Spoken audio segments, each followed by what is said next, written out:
right, I got Zoom connected. Screen share. Here we go. All right. So what you see up on the board, we're going to skip chapter 18. We've already talked a lot. You did in your mapping activities, kind of how the Ottomans rolled into it, and kind of as a key point, move on for your junior year, the TEKS wise, so that way you can get into the idea of European exploration and the idea of how the world became connected. All right. So what I want you to think of first is, I've told you this before, you can't always think about history as in how you know it right now. You have to kind of erase some of that stuff. So, in your opinion, now, is the United States, is the world globally connected, and why? Is the United States globally connected with the world, and why? You agree or you do know when you start thinking about it? Let's keep something as simple as this. You pull up a TikTok and you're watching it. Are there people from other countries on there?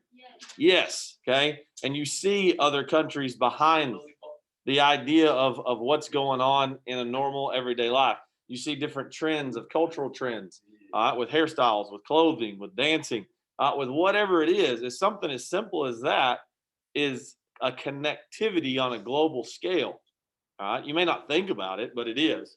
And then whenever you further advance that, whether you're doing governmental aspect, whether you're doing economic aspect, whether you're doing cultural interaction through the entire world is connected at a millisecond, because you can social media, you can FaceTime, you can collectively conference call, you can send an email, you can fly from one place to another within the course of the day, and you're connected all over the world. All right. It wasn't once always that way. All right. And we'll talk about some technological advances of how it got there.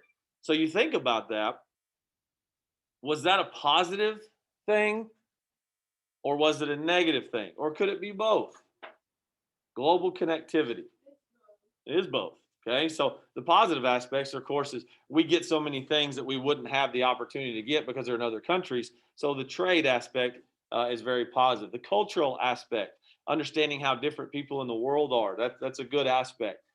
Advancing technology, advancing advancements, building our society so much faster. You've heard the saying, there's two heads are better than one. Think of a whole nother country with your country, and next thing you know, you're kind of getting the best of both worlds. But there's also negative things that comes along with it. So what are some of the negative things that come along with the idea of global connectivity? One's a three-letter word. War. War is big. There's always conflict. All right. Somebody wants a little bit more than what the other one has. So war is a big deal. All right. What else goes on with global connectivity? That was a hint. Spread of disease, spread of virus, spread of sickness. Okay. So because you're connecting to all parts of the world, not everybody's exposed to the same. Think of a day in the United States. How many people fly in from different countries into the United States? How many people already live here that were originally from different countries in the United States? Okay. So you expose all of that within global connectivity. Sometimes you build an immunity to it, sometimes you don't. All right. So like right now, there's another strain from the UK, and they tried to shut down some of the imports in, things like that. So even today, the idea of global connectivity can be a positive and can be a strain at the time. All right. So what we're going to look at are these four questions. All right. What were the main reasons for European exploration of Asia and Africa? What made exploration possible? What did Portugal do to help explorers succeed? And focusing on the last treaty on number 4 that's there. All right. So some of the big things that we want to kind of make sure that we focus on whenever we go through those 4, all right, is going to be chapter 19, section 1. And that is going to be, and you don't have to turn to it right now, you can just listen. But that is going to be on page 529, for chapter 19, section 1. So it says that Europeans are going to start exploring to the east. Eventually, they'll explore to the west, and that'll kind of bring in our part of the history. But the East India Company, the idea of trade with the East and trying to get there faster. Yes, sir. Thank you. Especially since with we already have the tie of the the Silk Road, so now there's going to be the tie of what's called the East India Company that's going to hit up on one of your key points today. All right. It says advances in sailing technology enabled Europeans to explore other parts of the world. So because they had advancements in how they sailed and what they used to the stars to sail, they were able to get from point A to point B much faster. We can get to point A to point B very fast, all right, based upon our technology. We can get to point A to point B very fast based upon our technology of flying. Ship, same way. Multiple things that go along with that. So the idea of how to get where you're going to go has only sped up through the overall time right there. All right. It says European exploration was an important step toward the global interaction existing in the world today. So, because of all the steps that they took back then, they forced the hand of other countries to do the exact same.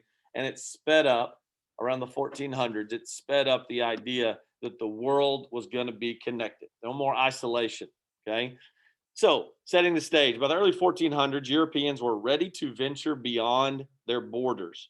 As we talked about in chapter 17, the Renaissance encouraged that, among other things, a new spirit of adventure and curiosity. So getting the Europeans out, getting them exploring, putting their name in the history books, being one that received fame, fortune, God, glory, and gold was a big saying that went there.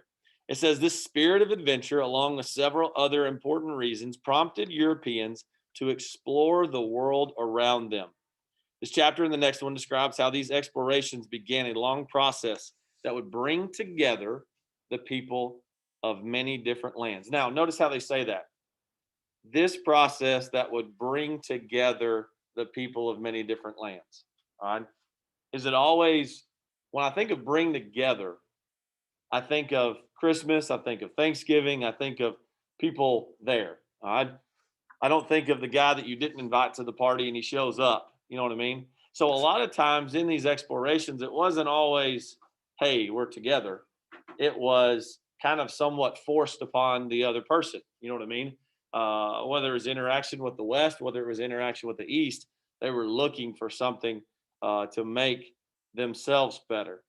Said different lands and permanently change the world. All right, so some things that are going to be focused on this one is the idea that Europeans are looking for new trade routes. They're looking for a faster way to get to Asia. They're looking to spread Christianity. They're looking to find new ways of technology and make advancements that are going to go on. All right? Portugal is going to be a leader within this tool. Then comes in Spain. And then from Spain, you finally get the idea that Britain is going to jump in, and especially with the idea of them and France competing against each other. All right, so Spain and Portugal are the forefront leaders, and then Britain and France are going to be next on line to kind of get going. And then, of course, the British and the French are going to be the big leaders in trade and discovering and conquering as far as life goes on with times after that. Okay, so what I want you to do is in your notes, because remember, you'll have Friday, you'll turn in your notes, we'll get a daily grade off of your notes. You're going to answer these 4 questions in your notes. All right. Then there's a cause and effect that goes on with European exploration. All right. Now, as I do this cause and effect, I would use my key points to kind of help answer some of these cause and effects.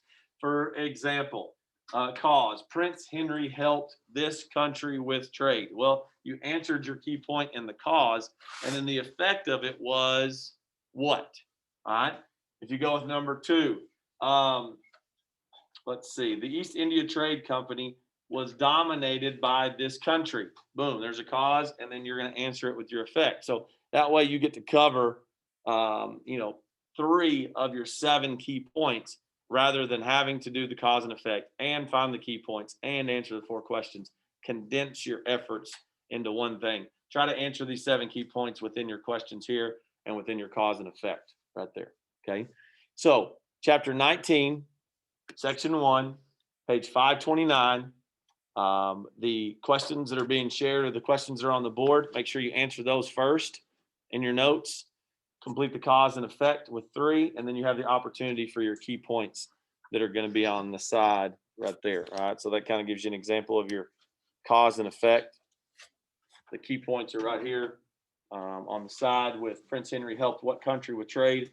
What country profited the most with trade to the east? What is the most important trade good in the 1400s? Key people or terms to know: Vasco da Gama, Bartholomew Diaz, and the line of democratization. East Indian trade, which country dominated trade? Those are going to be your key points that'll be for your quiz on chapter 19, section 1. All right, any questions? All right, so make sure your notes are together, good and organized, and start on chapter 19, section 1.